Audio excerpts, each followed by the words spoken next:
All right, let's get started. Good morning, everyone, and thank you so much for coming to our webinar. Today's webinar is called Re-onboarding a Pandemic Workforce, and we're starting out day 2 of OV's virtual conference titled Moving Forward, Understanding the Employee Experience. Our goal is to bring you content that will help you think about improving the employee experience as we continue through the pandemic and adapt to our changing work conditions. Before I get started, just want to make a couple of housekeeping points here. The first is that you will get the slides and a recording of the session today. So don't worry about taking notes. Feel free to sit back and just listen to the webinar. If you do have questions throughout about any of the content, please do use the Q&A section of the Zoom. I will be monitoring those. We have a quick half hour together here today, but I will try to save a couple of minutes for questions at the end. And if I don't get to them, I will email you all at the end with any responses to your questions. I'd also encourage any of you who haven't had a chance yet to head over to orgvitality.com and check out the overall lineup for our webinar. We have a couple of great sessions today, and it's not too late to sign up. So please do check those out as you have a moment. And with all of that, I'll go ahead and get started. Quick introduction. My name is Victoria Hendrickson. I'm a partner and vice president on the consulting side here at Org Vitality. I work primarily on employee surveys, 360s, and other kinds of employee research, which brings us to our topic today of returning to work and how we can use employee listening programs to support re-onboarding efforts. Today's session is really targeted to really a question that's coming up with so many of our clients. It's a timely issue. I think it's on the minds of organizations as well as just people at large, wondering, how do we come back to work? When do we come back to work? What's it going to look like? I Googled returning to work, and the main phrases here on the page are the top headlines I found. Everyone's wondering when they'll return to work as it had been pre-COVID, what it'll look like. There are questions about when employees can return safely, whether they should return. And then there's things about, what's the responsibility? What are the responsibilities of employers? What are the responsibilities of individual employees returning to work? And an overall question of safety. Will workers be safe? What can organizations do to keep their folks safe as they come back? The list really goes on, and I'm sure you all have your own questions that you would add to this list, but I think you get the idea. There's a lot of questions and a lot of uncertainty.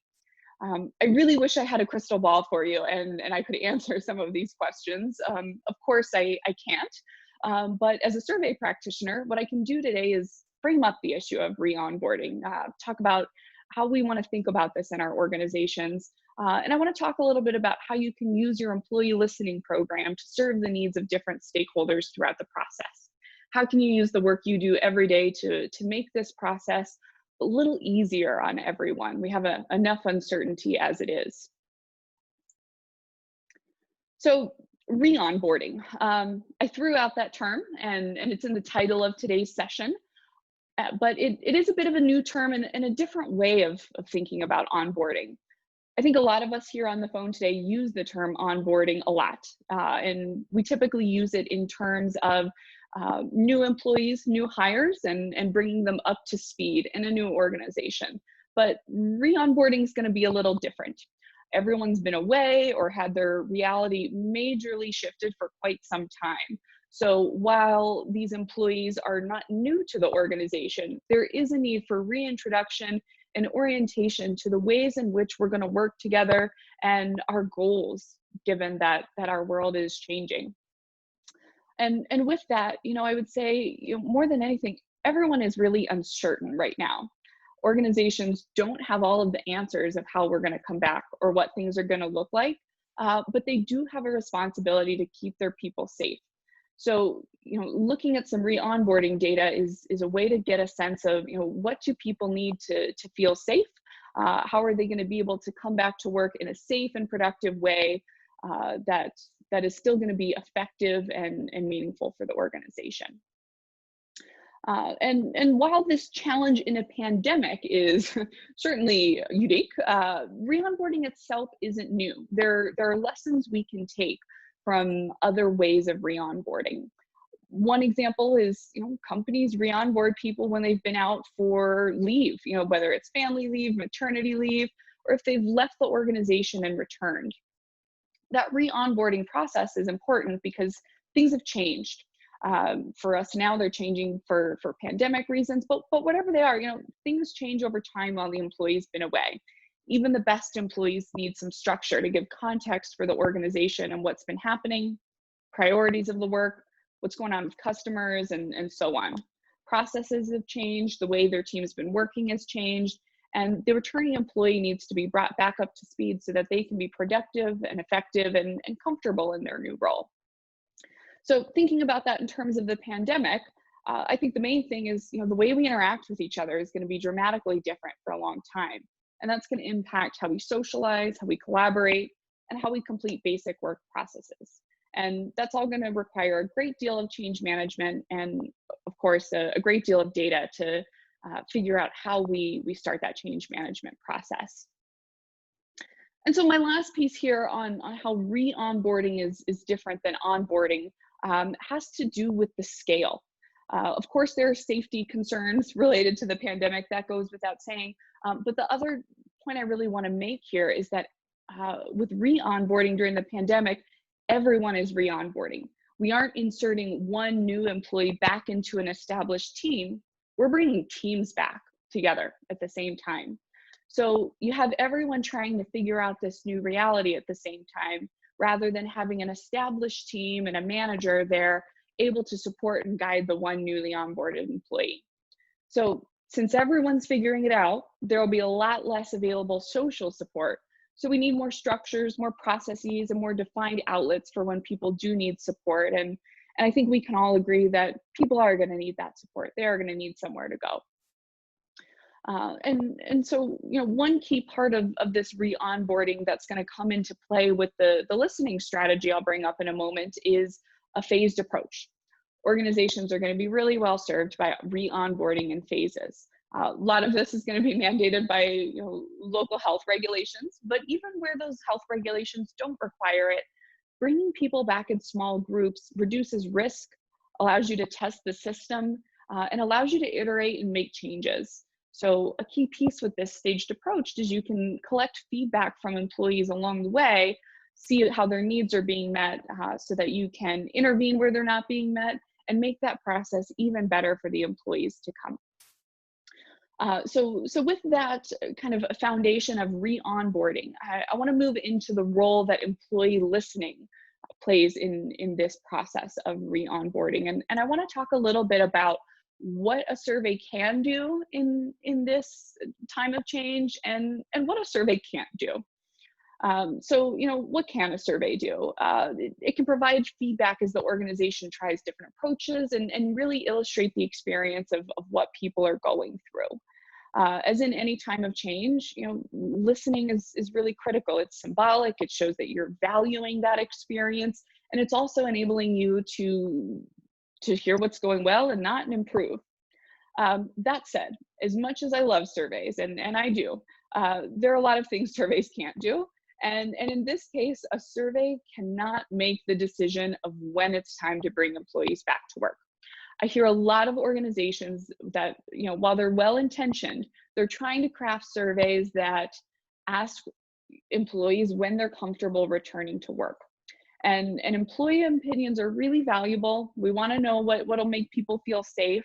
But to me, it's unfair to ask an employee, is it time to come back to work?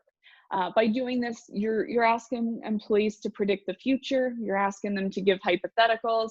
And in many ways, you're asking them to speak outside of their expertise. So while we can ask people what makes them feel safe, we really cannot depend on these surveys to say when it's time to come back to work. That's something that's not within the purview of survey experts. We can measure how it's going, but we can't tell you when it's time to go back to work.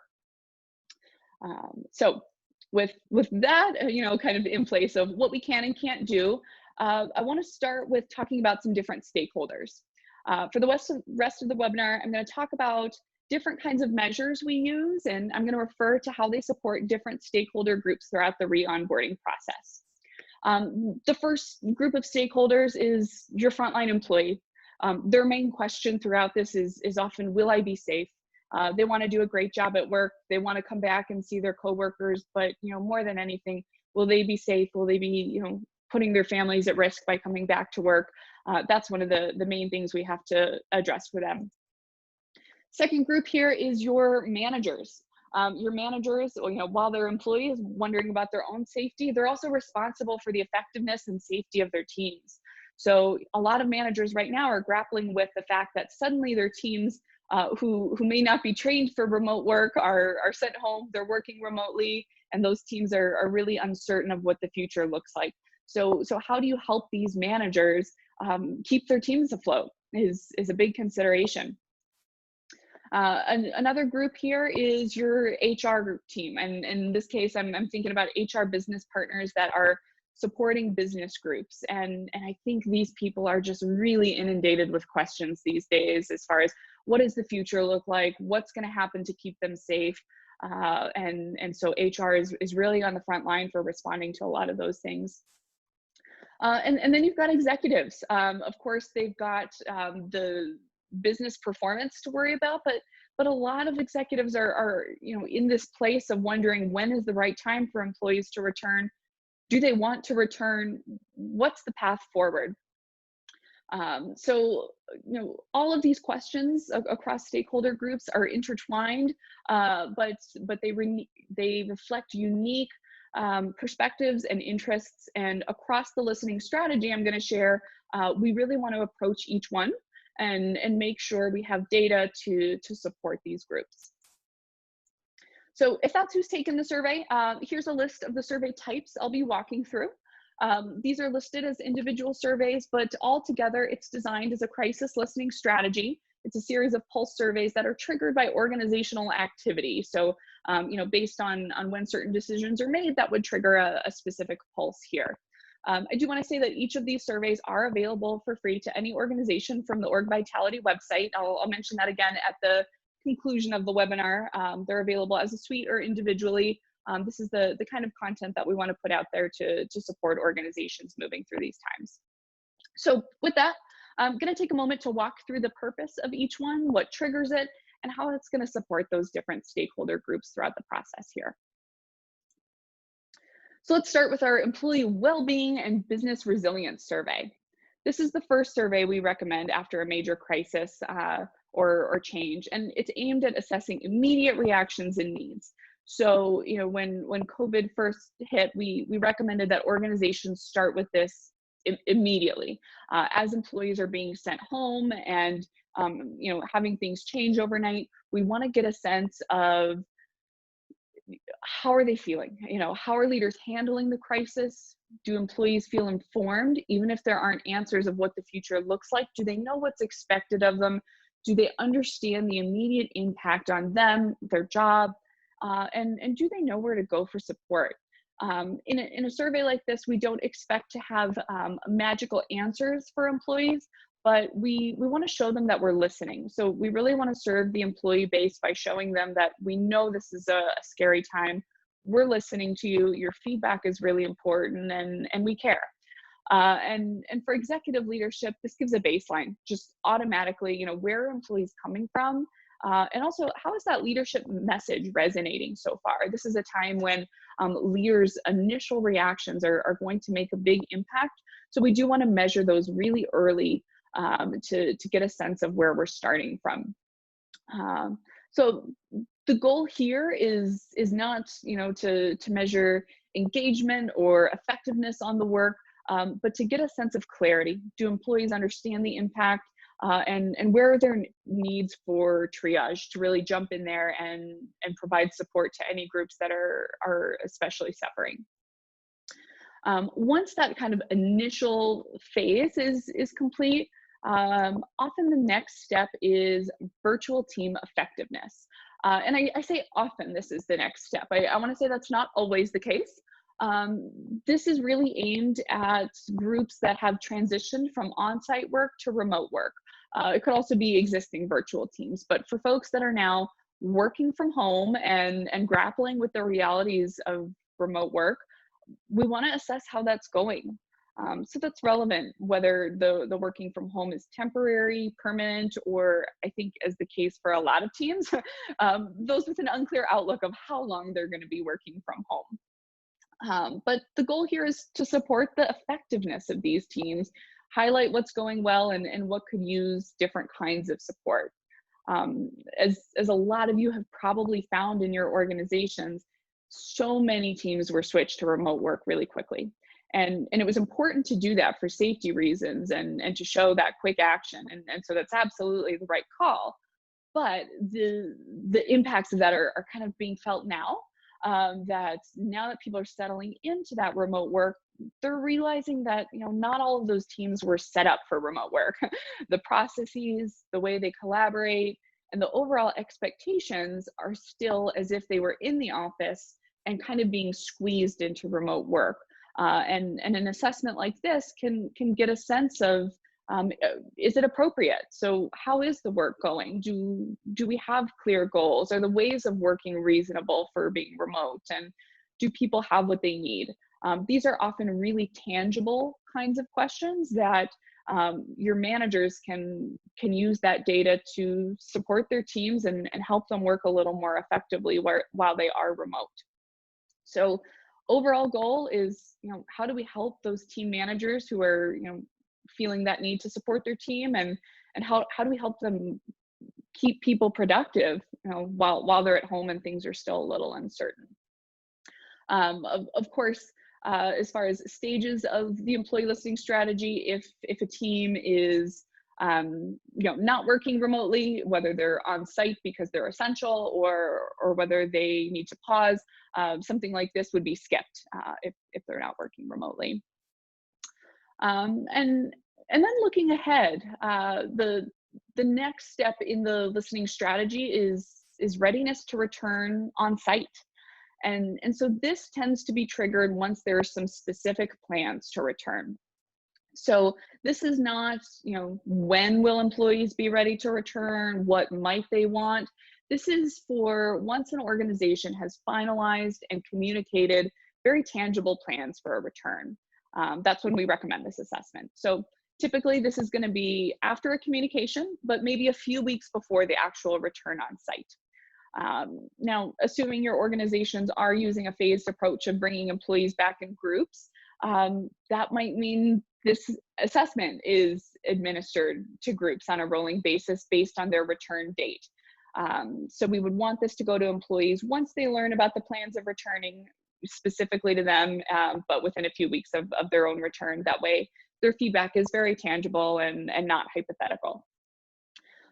So here, our goal is really to assess whether employees are confident and where they'll need additional support. What we want to do is gauge their reactions to initial communications that have gone out so far so that you can assess your plan. If we're getting a sense of confidence based on the plan you've communicated, we can get a sense of, do people feel safe with the safety measures you've outlined? Do they feel like their safety is being prioritized? And often, getting that commitment from employees, asking them if they're committed to enacting their own safety behaviors will be really important. And this is all really key for your HR team as they're responding to employee concerns and safety plans. They can get a sense here of where they need to emphasize those plans or modify those plans to boost employee confidence. And then the next stage is really reopening the workplace. So as employees return, it's key to assess those reactions immediately. And I would say here, within a week or two of returning on site, we've already gotten a sense of how people feel about the plans ahead of time. And so here, we're going to be most concerned with the immediate safety compliance. Once people are back in the office and feeling what it's like, do they feel safety rules are being followed? Do they feel any concerns are addressed right away? This is critical to do, right away and help HR and help managers get in front of those concerns and be able to respond to groups that have significant issues right away. That way we can help those people and not have to go backwards with our re-onboarding plan. And similar to the last phase, this is a survey that you might administer on a rolling basis depending on when different groups are coming back. That way they can get this in a just-in-time fashion. And then as employees settle into working on site, safety is going to be an ongoing discussion, especially for groups where employees are working in close proximity, such as manufacturing or things like that. We want to dig into very specific safety behaviors to make sure that everyone stays healthy. So this is less about immediate reactions to whether people feel safe like the last pulse, and this is more about the systems, behavior, and equipment needed to maintain a safe environment over time. So this might come into play, 45 to 60 days after returning on site, to make sure that those safety behaviors and safety climate are really sustainable over time. And in looking at this survey, I would say this is both for HR and for managers. This is going to help HR spot areas that might be at risk. If we can look at this kind of proactively and say, which of these areas are starting to look a little more moderate and might be at risk in the future. Maybe they could use some extra safety training or extra equipment. It's also going to help managers assess how their team is doing on safety. Are we prioritizing the right things? Are we balancing safety concerns, while we're getting back up to speed with work, and overall have a sense of, are employees confident coming to work? This will help us maintain that confidence. And then, coming to our final pulse here, this really comes into play as on-site work normalizes. I do want to highlight that those safety conversations will continue. It's really important that they do. But we also want to, step away from some of the immediate day-to-day things and make sure we don't lose sight of long-term performance. So aside those immediate safety conversations, we want to make sure we're having some overall effectiveness or some broad performance conversations alongside those. So this last pulse is titled Work and Service Processes, but it's really about the effectiveness of the work, and can be adapted to whatever your organization does. But the key is, are we adapting to what we need to do work-wise, aside from keeping ourselves healthy? The pandemic will affect many components of our work, not just how we interact with each other, but also how we work with our customers, what those customers need from us, and so on. So at this stage, we want to start to look at those things. We want to assess whether we've kept up with those changes appropriately, whether we're changing with the market and serving those customer needs. So here what we want to do is support managers with information on how teams are doing with the work itself and how effective that team has been with adapting work process and work product for new conditions. We know employees want to be effective at work and do a good job. So we want to get a sense of if they're facing any specific barriers that we can remove for them. And as with the last survey, I want to say that this is one that might be repeated. It's hard to know since I don't have that crystal ball and know what our world's going to look like over the next year or two. The initial effectiveness is important as a baseline, maybe a couple of months after re-onboarding, but assuming the world continues to change and our market continues to change, we're going to want to continue to check in on how teams are adapting to that change very regularly. So, again, maybe starting 60 days after returning to work on site, but this might then be reported, quarterly or so, depending on business rhythms and what's most important to your organization. So, stepping back, I've been talking a lot about survey content, and the content is a bit different than what we might ask on our traditional surveys, but I do want to take a moment to talk about the mechanics of this kind of listening strategy and some other mechanics. It's a bit different than an event survey, like an annual engagement survey or something like that, where everyone's taking the survey all at once and then we cascade reports throughout the organization for action planning. The first question we get a lot is that of survey fatigue? And it's a worthy question. Depending on how you do this, there could be 5, 6, 7 surveys involved in the re-onboarding process. It is a lot of surveys. I don't want to take away from that, but I want to say typically the concern is not with employees taking this survey. They tend to be very happy to engage with this process and to give us their feedback. Where we want to focus is the energy in responding to each of these surveys in a timely way, as well as the mechanics of keeping this listening program going. It's a lot to be happening over a few months, especially if you have some of these happening on a rolling basis. So, my advice is, as you embark on this journey, make sure you have leadership commitment and energy to respond to each of these surveys in a timely way. If employees see their feedback taken seriously, then they're going to continue to respond to these surveys and engage in the process, and you're going to continue to get really actionable feedback on how to improve the process. Second point here is really around reporting and action planning. With a lot of other surveys, you create a company level report, and then you create smaller level reports to cascade those throughout the organization and really guide action planning at a local level. That's quite different here. For a lot of this, we're really talking about reporting and action coming from a centralized executive leadership level. Might be a little different for like the virtual team assessment and some of the things that are more team or performance based. But for those initial reaction surveys at how people are doing and overall safety climate, that's really for your top level leadership to own.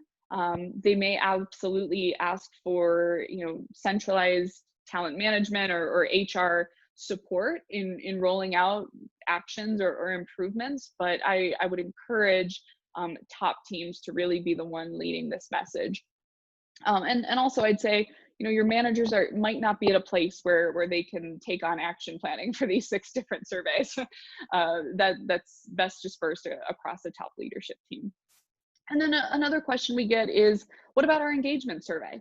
We're adding all these surveys. What happens to our regular survey? Is it still important? There's a long conversation we can have about this, but the short answer I want to give is your engagement survey still matters. Consider the timing of that survey amidst all these others, and you might shorten that survey and prioritize the content that's most relevant given where your business is, but absolutely still do it.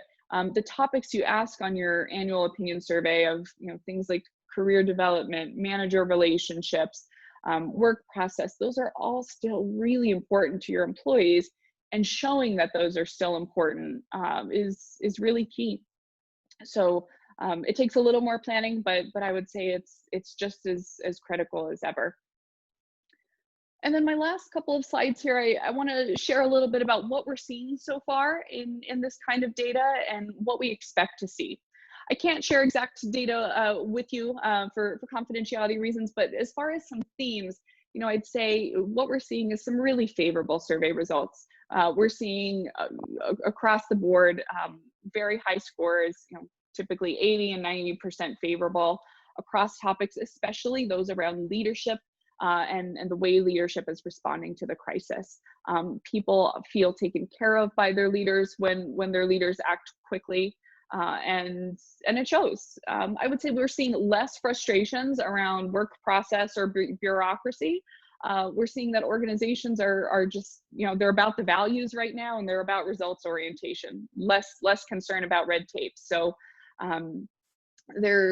that's really showing up across different kinds of surveys.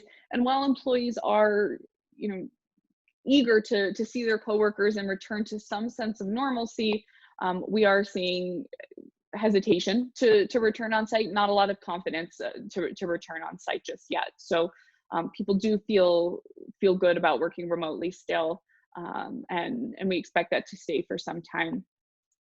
Over the next couple months, I would say what we expect to see is, eventually some of that halo effect in the positive scores will fade if there's no serious action. So there is an onus on leaders now to really maintain the momentum, maintain the confidence. There is some frustration around work and remote work. Zoom fatigue is now a phrase. I'm not sure if any of you are feeling it yet. But many people are finding the ways in which remote work is not as efficient as being in the office. And so that desire for team connection is going to increase. So finding the ways to do that virtually will be really important. And then as we head into our political season, I expect that opinions on safety may polarize, having nothing to do with the organization, but just as where people are coming from our society at large. So I'll leave you with a couple of things you can do today. One, assess how your listening strategy maps up against phases for re-onboarding, and make sure you have some measurement in each stage. I'd say use that employee feedback to get some quick wins, get in front of any miscommunications. You cannot over communicate these days, and continue to have leaders be really visible, communicating often about the topics that are important to your employees. All of this can be fed by a really simple listening program. Again, that's available for free at orgvitality.com. There's a list of the free surveys available here. I'd encourage you all to check it out. And while I'm here, I'd also encourage you to check out the rest of the sessions coming up today. So thank you all for your time. We'll be in touch with the slides and recording. Hope you have a great day.